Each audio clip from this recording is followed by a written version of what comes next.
Bienvenidos a Conexiones. ¿Qué relación hay entre la literatura, la lingüística y la filosofía medieval y la tecnología?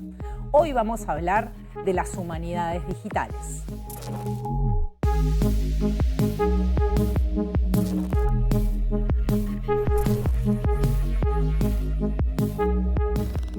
Puede que a primera vista este cruce nos parezca extraño. Computadoras, datos, inteligencia artificial, archivos, manuscritos, literatura, lingüística, historia y filosofía. Pero ese espacio que se forma tiene un nombre. Son las humanidades digitales y nos permite pensar cómo las tecnologías no solo cambian el futuro, sino también la forma en la que investigamos, leemos y entendemos nuestro pasado.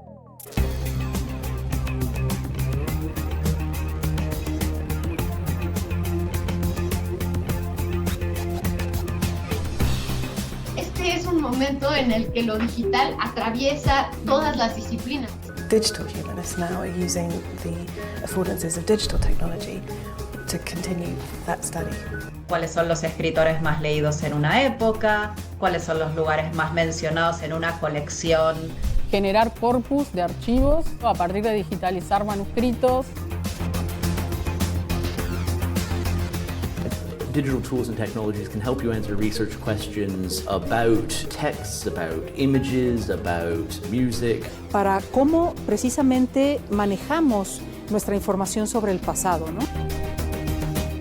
There are people using imaging technologies to read texts that are illegible to the human eye. A computer is capable of calculating words in a practically unlimited number of texts. Todos estos modelos de lenguaje son capaces de trabajar a una velocidad a la que no hemos asistido hasta ahora en nuestras investigaciones.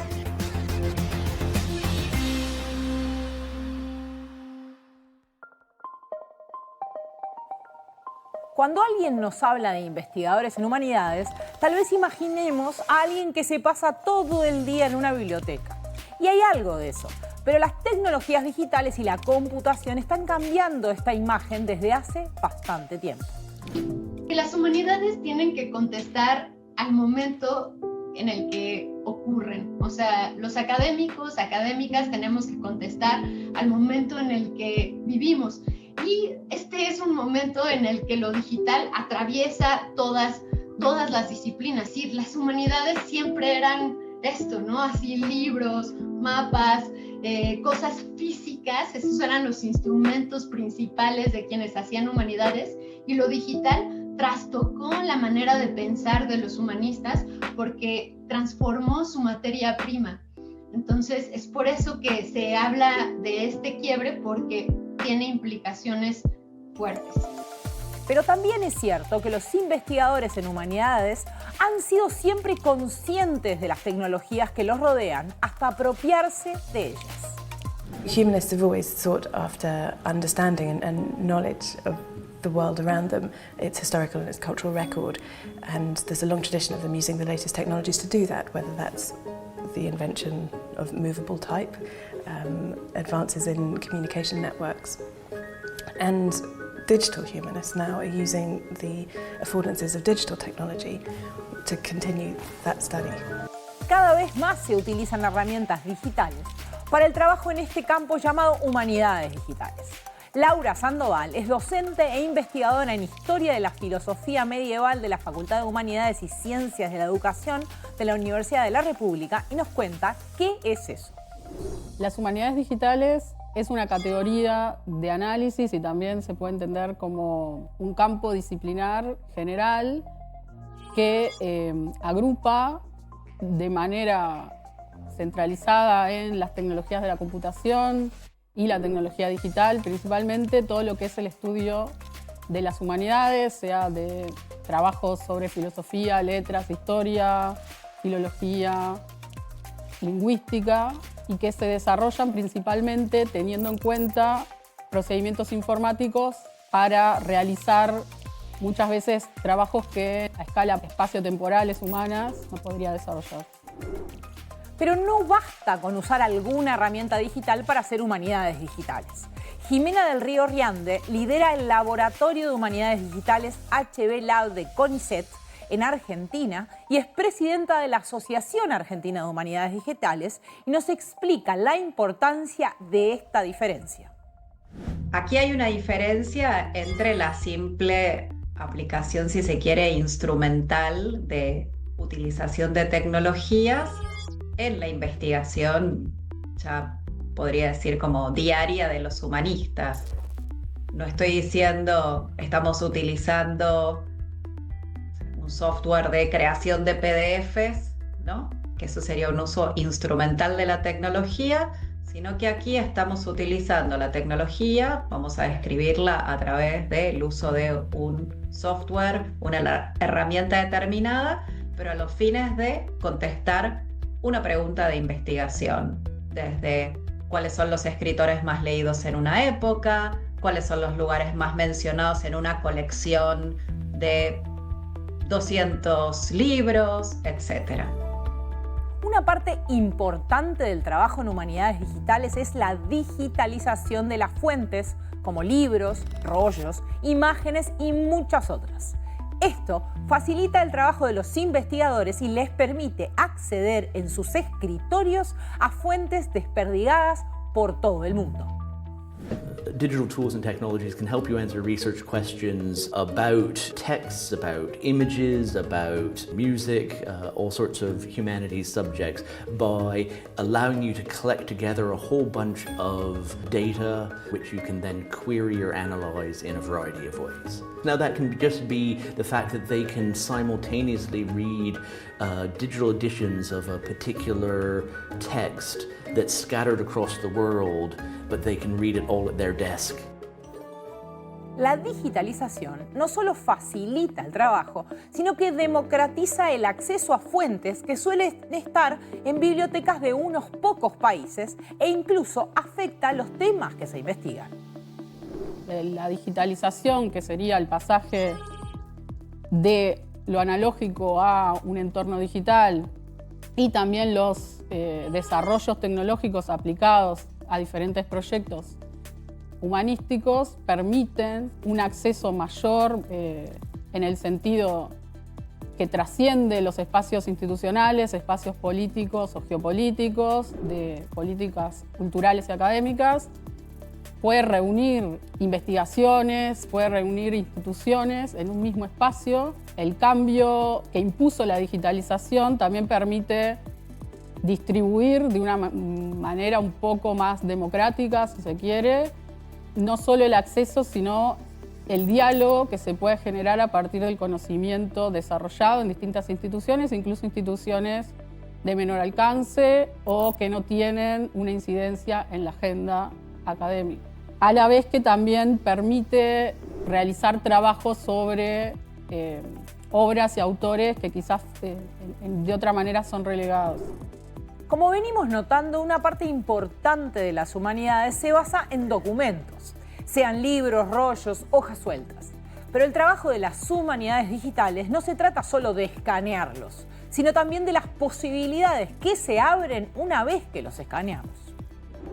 Generar corpus de archivos, por ejemplo, a partir de digitalizar manuscritos, transcribir esos manuscritos, que son, por ejemplo, obras que están realizadas en papiros o en pergaminos, son pasadas al ámbito digital como imágenes. Eso permite una edición también de manera colaborativa, ya sea lo que es transcripciones, traducciones, ediciones de texto.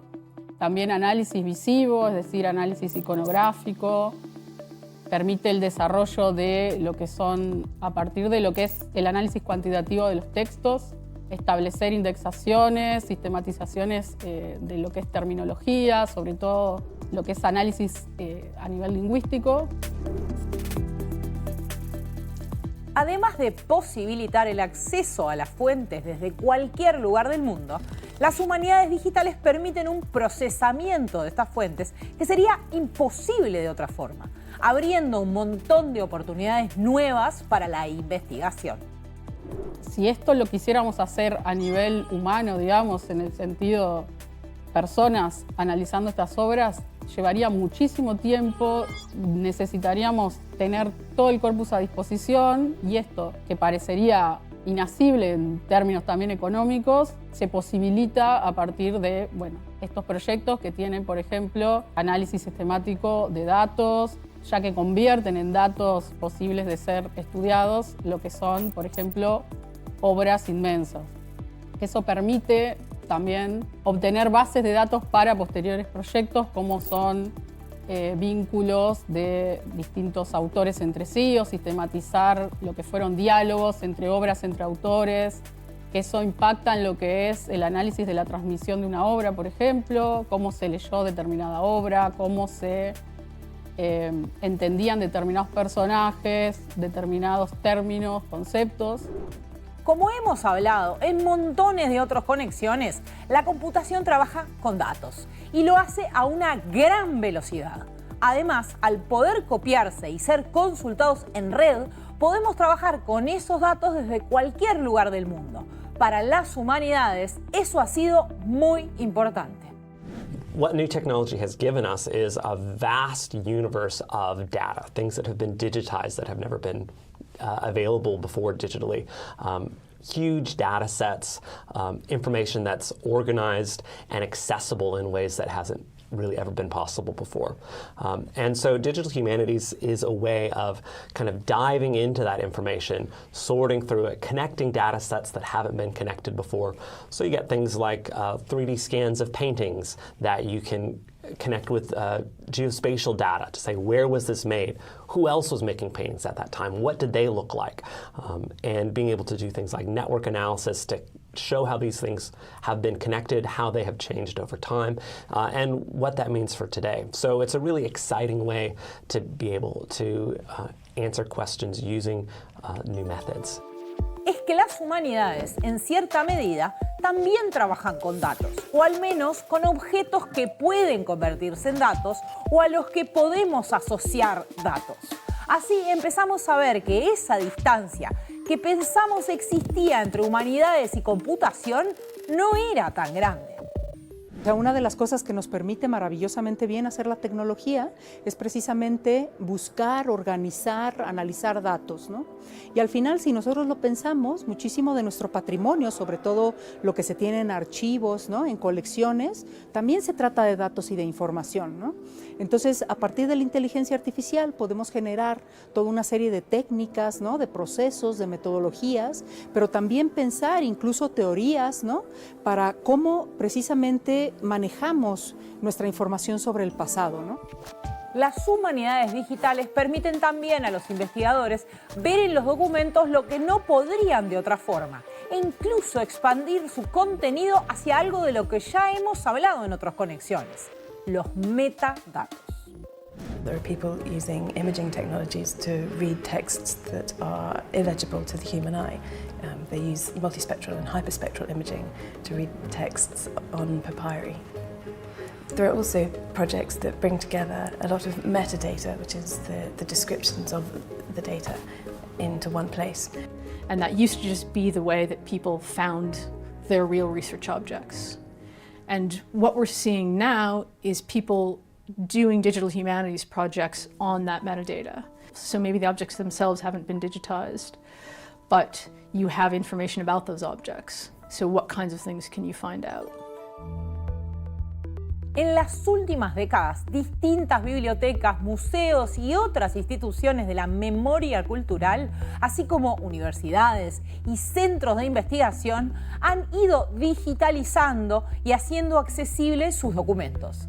Pero para que sean realmente accesibles, no basta con que estén disponibles, tenemos que poder encontrarlos. Creo yo que sí tenemos que dejar de pensar en que solo porque algo está en la web es accesible, en acceso gratuito y abierto para todo el mundo. Pero insisto, cuanto más se trabaje, por ejemplo, desde las humanidades digitales sobre los objetos que se desarrollan, cuanto más se trabaje mancomunadamente entre humanistas e instituciones de la memoria, ¿no?, que tienen un poco a sus espaldas esto de mantener catálogos unificados, bases de datos en línea, etcétera, más descubribles, más accesibles van a ser los objetos. para lograr esto no basta con los datos normales, sino que son muy importantes los metadatos. Instituciones de la memoria que comenzaron no solamente a digitalizar fuentes, sino, creo yo, en su momento, trabajar con detenimiento sobre lo que solemos llamar los metadatos, ¿no? Cuanto más metadatos tiene un objeto, vamos a decirlo en términos simples, ¿no? Está mejor explicado su título, sus subtítulos, sus autores, sus editores, el lugar de proveniencia del objeto, hasta su descripción física, etc. Cuanto mejor estén esos metadatos, tanto para la descripción bibliotecaria, archivística, documental, etc., mayor posibilidad de acceso a esos objetos, de encontrarlos, ¿no? Uno podría pensar que al digitalizar las fuentes se perdería su materialidad, pero esto no es necesariamente así.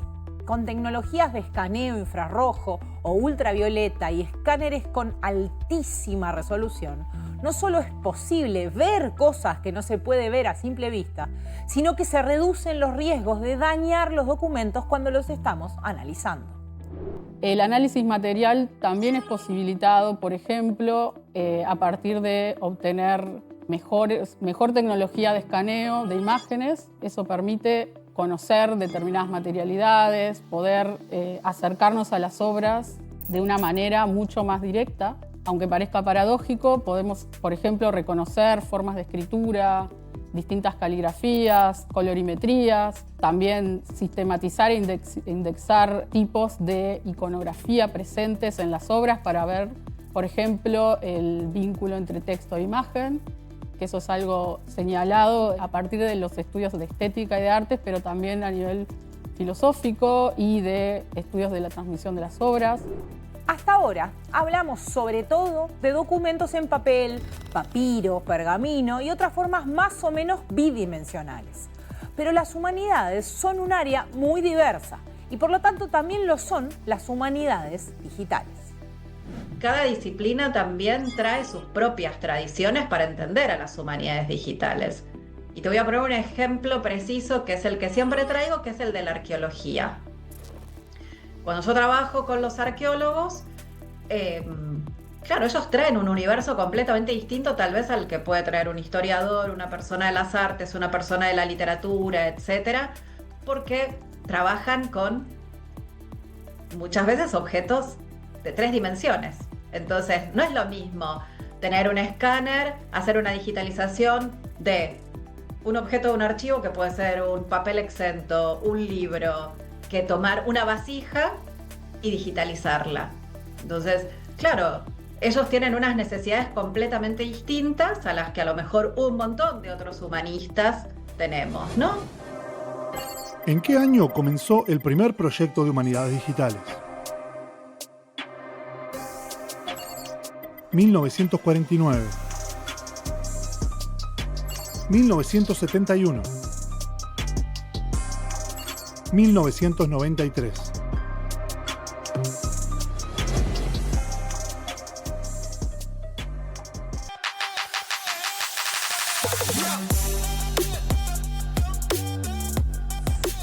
El Index Thomisticus es un proyecto pionero, iniciado en 1949 por el jesuita italiano Roberto Busa, en conjunto con la empresa IBM, considerado el nacimiento de las humanidades digitales.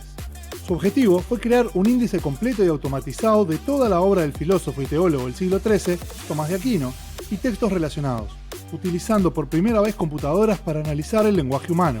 El proyecto llevó unos 30 años y aún es usado por investigadores de todo el mundo. Seguimos en Conexiones hablando de humanidades digitales. Tomás de Aquino fue un pensador muy prolífico e influyente. Con más de 60 textos filosóficos, teológicos, éticos y políticos, algunos de ellos muy extensos, su obra comprende cerca de 11 millones de palabras. Incluso para un experto, analizar el uso de determinados términos o las distintas partes en las que habla de un mismo tema sería una tarea muy ardua. Tal vez por eso, el primer proyecto de humanidades digitales fue su obra.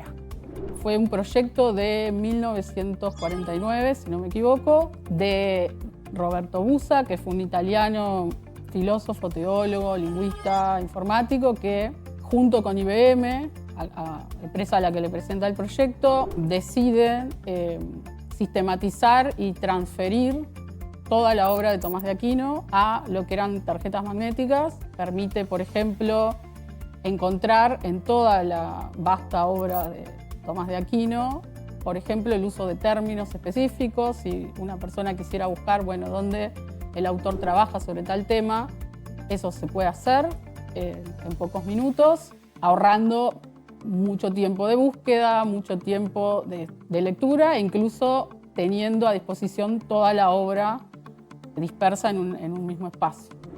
Desde la década del 40, el procesamiento del lenguaje natural viene siendo una de las formas más importantes en las que trabajan las humanidades digitales. Y a medida que ha avanzado la tecnología, ha sido capaz de lograr cosas impresionantes, como identificar el autor, la región o la época de un texto. A computer is capable of calculating words in a practically unlimited number of texts, conducting a statistical analysis of this data and assisting the humanities scholar in a number of tasks, such as establishing the authorship of an anonymous text.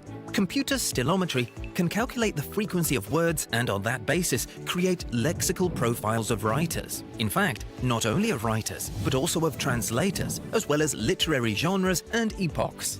It's thus possible to classify huge collections of texts on an unprecedented scale, so huge that they are beyond the reach of a single researcher. Trabajar con textos de la antigüedad, la Edad Media y los primeros años de la modernidad no solo es difícil porque hay pocos ejemplares y están desperdigados por el mundo, sino que son textos escritos a mano, con caligrafías que cambian de una región o época a otra y que, a diferencia de las fotos de perros o de gatos, los modelos de aprendizaje automático no distinguen con tanta capacidad. Los datos del archivo histórico no son tan fáciles como simplemente hacerle un optical character recognition, ¿no? Como tú haces con los datos modernos, ¿no? Esto es todo un trabajo que tienes que hacer básicamente para poder hacer la transcripción de estos documentos, que nos lleva años, de hecho, aprender, ¿no? Esto se le llama paleografía, que es básicamente el arte y la disciplina de hacer la transcripción de letras antiguas, por ejemplo, ¿no? Y claro, entender el lenguaje, etcétera, etcétera, ¿no? Y bueno, uno de mis grandes proyectos, ¿no?, ha sido precisamente el generar 5 modelos diferentes para hacer la transcripción automática de 5 tipos de caligrafías distintas de siglo XVI a XVIII. Y ahorita ya lo hemos logrado. Y claro, ¿no?, lo que se viene es que en los siguientes meses, ¿no?, vamos a poder desbloquear millones de datos, ¿no? Pero no solo son las fuentes más antiguas las que presentan desafíos. Las fuentes nacidas digitales pueden ser más fáciles de leer o interpretar por un sistema automatizado, pero tienen sus propias complejidades. Jimena del Río Riande nos habla de este punto. Uno de los problemas, por ejemplo, más, diría yo, más interesantes para estudiar desde las humanidades digitales es la trazabilidad, ¿no?, de todos esos objetos, por las mismas características de la web, ¿no? Los objetos muchas veces se mueven de lugar, tienden a desaparecer, uno llega, error 404, ¿qué pasó aquí? De hecho, ya hay toda una línea de investigación en los estudios históricos, ¿no?, que es estudiar esos primeros años de la web, que están completamente indocumentados. Las mismas características de la web hacen que los objetos se muevan y que les perdamos el trazo. En los últimos años se vienen desarrollando algunas alternativas de solución a estos problemas, por ejemplo, el uso de lo que se llaman los identificadores persistentes, ¿no? URLs persistentes que hacen que si una URL se rompe, ¿no?, esta pueda venir a reponer ese sitio y que esos elementos no se pierdan. Otra dificultad que tienen estos objetos nacidos digitales es que muchas veces no son una sola cosa uniforme, sino que están compuestos de distintos objetos en distintos formatos, lo cual aumenta aún más su complejidad. Otro grave problema que tienen las humanidades digitales es que nosotros construimos objetos complejos. Entonces, no es que es solo un objeto, vamos a decir, ¿no?, que es una web, que se hace en HTML. A veces están conviviendo distintos lenguajes, distintos tipos de objetos, desde mapas o tablas o visualizaciones, que a los humanistas, tal vez como de más edad, siempre, bueno, partimos, ¿no? de tal vez pensando en las humanidades desde las fuentes más analógicas, pero que cada vez nos está tocando más de cerca trabajar con fuentes que ya son nacidas digitales y que vienen con este tipo de problemáticas. También hemos hablado de esto en otras conexiones. Los objetos digitales presentan problemas de compatibilidad y obsolescencia que otros objetos no tienen. Y esto hace necesario tener mucho cuidado cuando se trabaja con ellos. Pasó con proyectos de inicios de los 2000, donde casi todos los resultados se guardaron en disquetes o en CDs como repositorios y actualmente muchos de ellos ya no corren o los archivos están dañados o los dispositivos están dañados o no se tienen dispositivos para leer esos proyectos. Hay que tener conciencia que esto de pasar casi todo la forma existencial material física a una forma digital en un entorno digital necesita compatibilizar las formas de acceso a los archivos, porque si no perderíamos años de trabajo, todos los resultados, no solamente en lo que son humanidades, sino en general, se están guardando, se están archivando de manera digital. Si no se toma conciencia de que exige un nivel de preservación, un nivel de actualización constante, se pueden perder. Bueno, para seguir profundizando en el tema, estamos con Virginia Bertolotti, que es doctora en lingüística, investigadora y docente de la Facultad de Humanidades y Ciencias de la Educación de la UDELA.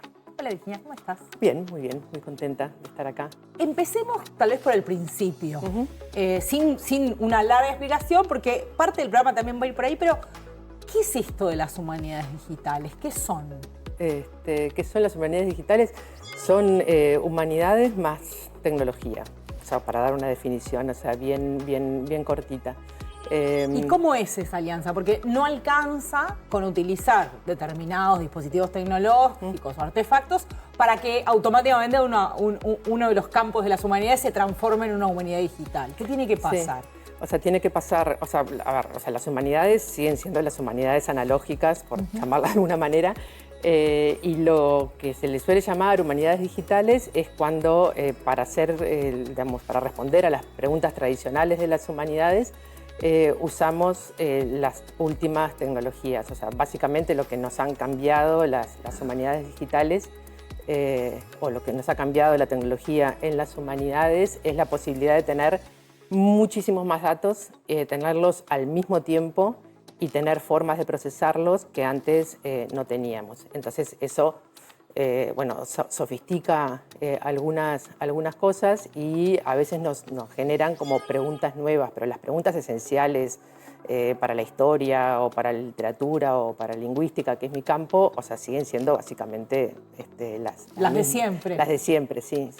Y con esto pasa, bueno, como pasa muchas veces en las ciencias, por las dinámicas de funcionamiento de la academia y por los sistemas de evaluación que piden originalidad, que muchas veces se le ponen como nombres a las cosas y se fragmentan los campos, un poco por las propias maneras en que se regulan las ciencias.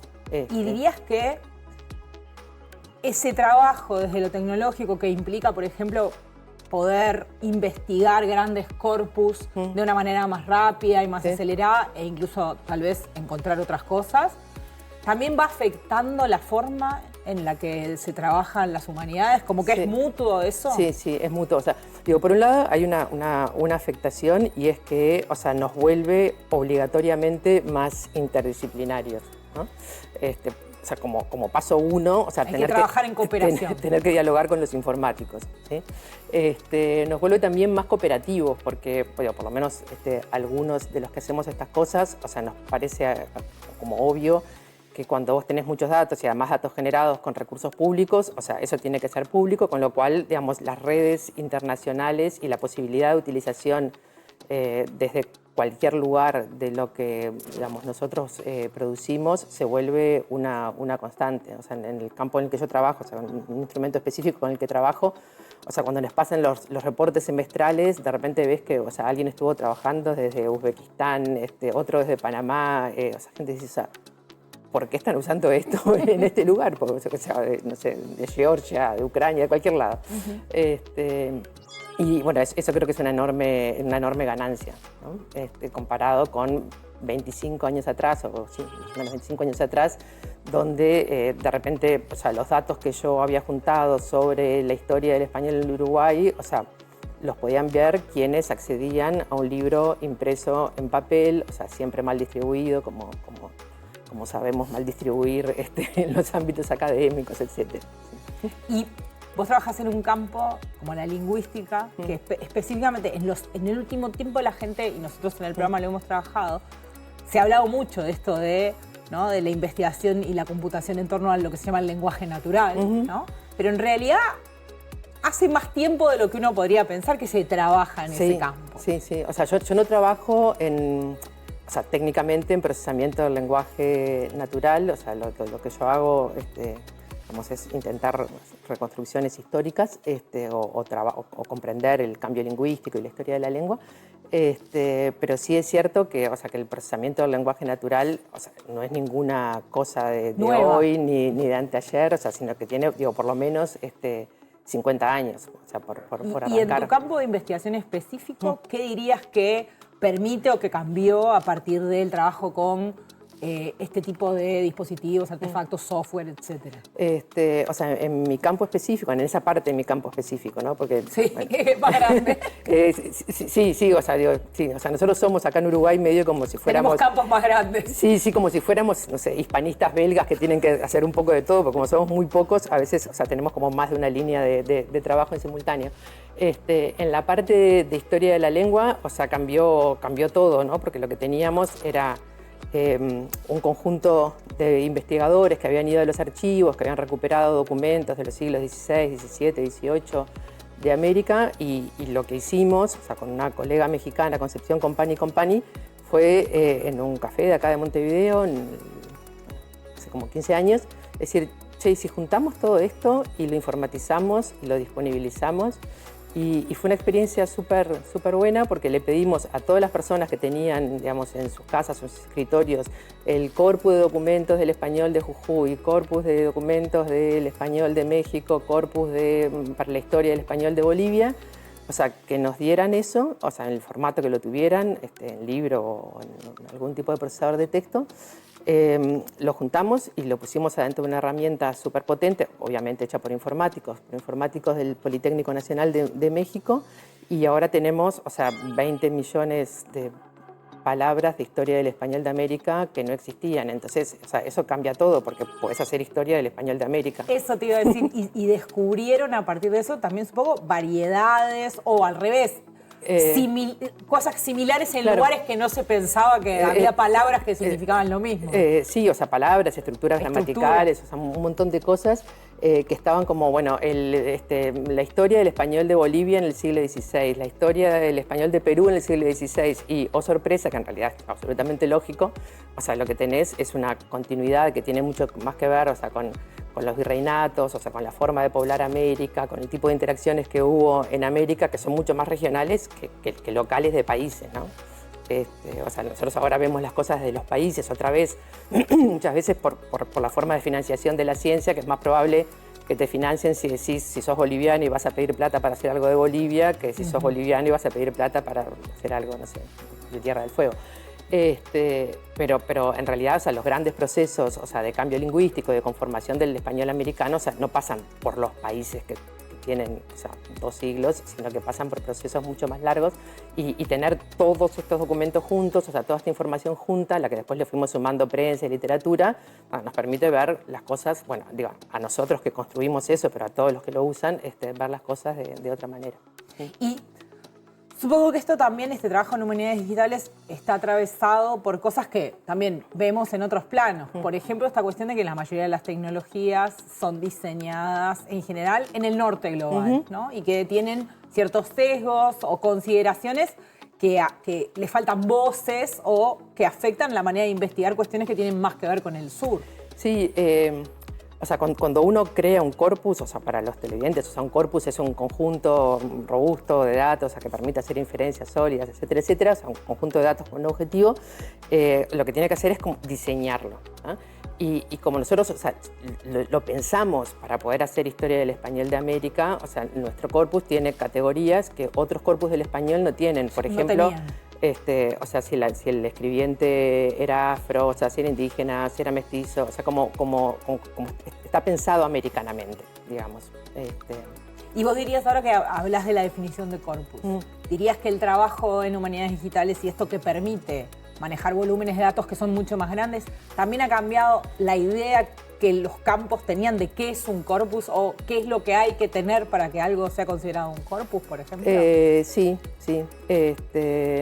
Sí, o sea, cada vez somos más exigentes con los corpus, porque sobre todo, claro, o sea, la gente que ya nace con estas herramientas, o sea, en el momento en que se creó el primero de los corpus históricos del español, que fue en los años 90, el CORDE, Corpus Diacrónico del Español, que lo crea la Real Academia Española, o sea, nosotros no podíamos creer, ¿entendés? O sea, como apretar una cosa y que tuvieras, o sea, 100 concordancias de un fenómeno cuando la práctica tradicional era, o sea, ir al archivo, conseguir, mirar el ejemplo, pasarlo a la ficha de cartón, después ponerlo, o sea, ya como cuando lo poníamos en algo que se parecía a lo que ahora puede ser un Excel o una base de datos, ya nos sentíamos como la reina de la tecnología.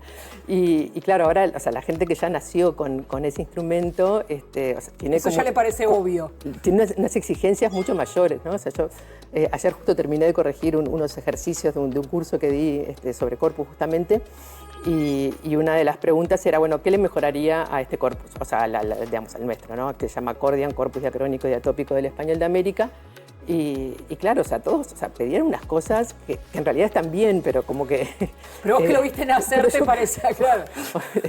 O sea, algunas sugerencias estaban súper bien y otras, eso dan por obvio, las cuestiones técnicas que no voy a explicar porque no vienen a cuento, o sea, que se podría hacer y cuando decís, bueno, sí, o sea, hacer esto... O sea, se puede, por supuesto, pero o sea, si hago esto, o sea, dejo de subir documentos. Entonces, bueno, nada.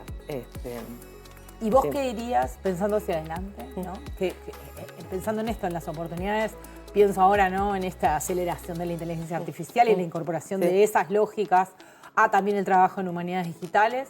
¿Qué dirías que son los desafíos y las oportunidades como pensándolo para adelante? Bueno, aprovechar lo que nos dan las tecnologías, ¿no? Nosotros ahora una de las cosas que estamos haciendo dos cosas, en realidad, con lo que se llama inteligencia artificial. Perdón por hacer tantas comillas. No, pero es así, sí. Con lo que se hacemos nosotros también. Inteligencia artificial. Por un lado, estamos tratando de acelerar los procesos de lematización. Esto es, cuando vos vas a buscar, se supone que si un corpus está bien lematizado y vos le decís, dame todas las concordancias de pan, te va a dar todas las de pan y todas las de panes. ¿Ah? Se va a dar cuenta que pan y panes son de la misma familia. Y te va a dar todas, o sea, eso está bien. Digo, hay otras cosas que son mucho más complejas, que es, o sea, dame todas las concordancias de haber, porque haber, o sea, primero, o sea, tiene una flexión que no es regular, o sea, se escribe, o sea, podemos encontrar haber escrito de 15 maneras distintas, o sea, entonces, A con H, habéis con B corta, bueno, todo lo que se puedan imaginar, porque la ortografía del español es digamos, es de estabilización reciente. Entonces, los instrumentos que existen y que se usan para lematizar conjuntos de datos lingüísticos, que se llaman lematizadores, no es un nombre muy asombroso, están pensados para el español contemporáneo. Entonces, o sea, conseguir lematizar datos históricos tiene, o sea, dos enormes dificultades. Una es que, bueno, las cosas no se decían de la misma manera, por lo tanto, hay variación que tiene que ver con la historia. Y después, otro problema es que no se escribían de la misma manera. No. Entonces, incluso lo que no estamos haciendo... antiguos y le resulta hasta difícil de entender. La legibilidad, porque la ortografía era muy distinta, o sea, la puntuación, o sea, una cosa elemental que hacen los instrumentos para lematizar es, o sea, segmentar la oración, ¿no? Si es una oración, o sea, primero me doy cuenta cuál es la oración, voy a buscar el verbo, seguro que esto está en categoría de palabras, seguro que esto está... Y eso, históricamente no funciona así. Entonces estamos, metiendo la inteligencia artificial para que nos haga como unas lematizaciones preliminares y después humanamente estamos entrenando, corrigiendo. Ya lo hicimos para el 15, el 16, ahora estamos corrigiendo el 17. Siglos estamos hablando. Estamos hablando de siglos, sí, perdón, sí, yo como trabajo en eso me Ustedes parece hablan obvio con que siglos. Sí, hablando de siglos. Y después lo otro para lo cual estamos utilizando la inteligencia artificial, en eso vamos mucho más atrás, es intentar que lea manuscritos. Porque transcribir una página de un manuscrito de repente son 20, 30 horas humanas y bueno, sería buenísimo que poder acelerar esos procesos. Para levantar eso y poder procesarlo dentro de ese porque ahora el proceso es, vas al archivo, elegís el documento, lo transcribís a mano, letra por letra, a mano, pero a mano. Sí. Letra por letra, yo qué sé qué. Entonces, si consiguiéramos que las máquinas, nos leyeran, por lo menos nos dieran una primera versión, eso nos permitiría tener más documentos, subir más documentos y bueno, cuanto mayor cantidad, mayor calidad, si están bien elegidos, ¿no? Porque hay otra manera de hacer corpus que es meter una araña en la red y que junte, y esos son corpus muy, muy grandes, pero con una calidad filológica más o menos. Pero para hacer historia de la lengua, no puedes tener mala calidad filológica porque si no terminas diciendo cualquier cosa. Virginia, muchas gracias. Por favor, gracias a vos. Con ustedes seguimos en Conexiones. ¿Cuál de estos materiales puede ser objeto de estudio de las humanidades digitales? Un manuscrito medieval digitalizado. Una colección de publicaciones de redes sociales. Las dos anteriores.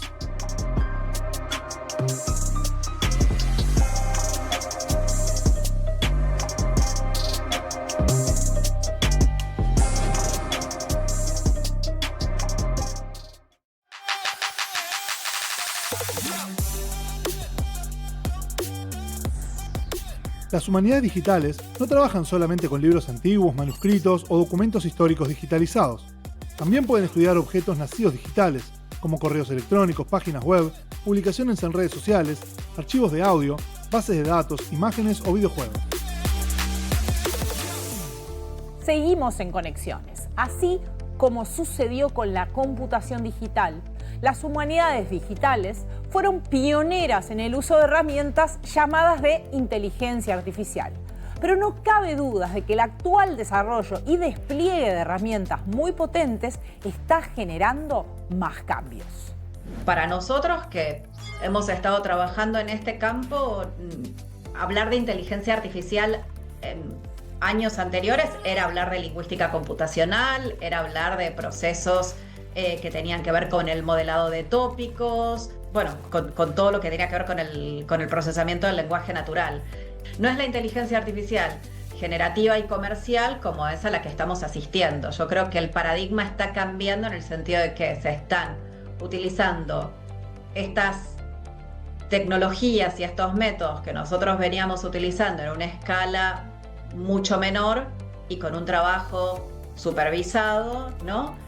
En muchos campos, no solamente en humanidades digitales, sino en infinidad de campos, sino que ahora, digamos, el salto al que estamos asistiendo es un salto, digamos, de tipo cuantitativo, ¿no? Donde todos estos modelos de lenguaje son capaces de trabajar a una velocidad a la que no hemos asistido hasta ahora en nuestras investigaciones y con una enorme cantidad de información.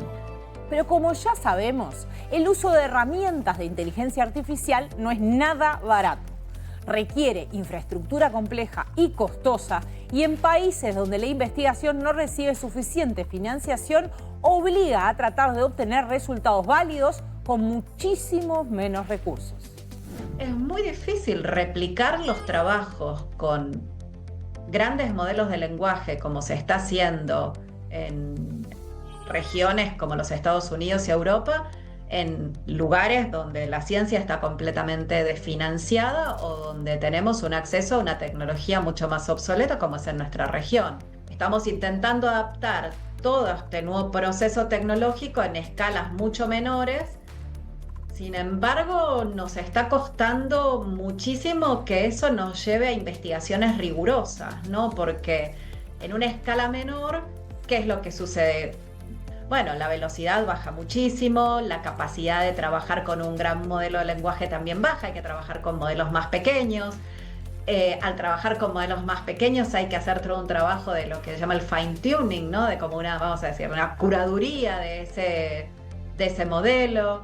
Entonces, hay no solo una inversión mucho mayor de tiempo, sino un sesgo que está en los materiales a los que nosotros vamos a poder acceder. Pero al mismo tiempo, las humanidades digitales permiten un trabajo colaborativo entre instituciones e investigadores de todas partes del mundo. Justamente permiten esta colaboración entre investigaciones para poder llegar a mejores resultados. Compartir análisis o compartir interpretaciones, incluso compartir archivos. Permite generar archivos, generar repositorios y bibliotecas comunes más allá de las distintas instituciones, de acceso en general libre o disponible para quien quiera investigar sobre estas temáticas o problemáticas. Esto permite a los investigadores de regiones como Latinoamérica acceder a las fuentes, producir investigación de calidad y también posicionar líneas de investigación y perspectivas que tal vez no le interesen a los países centrales, pero que tienen mucha relevancia científica.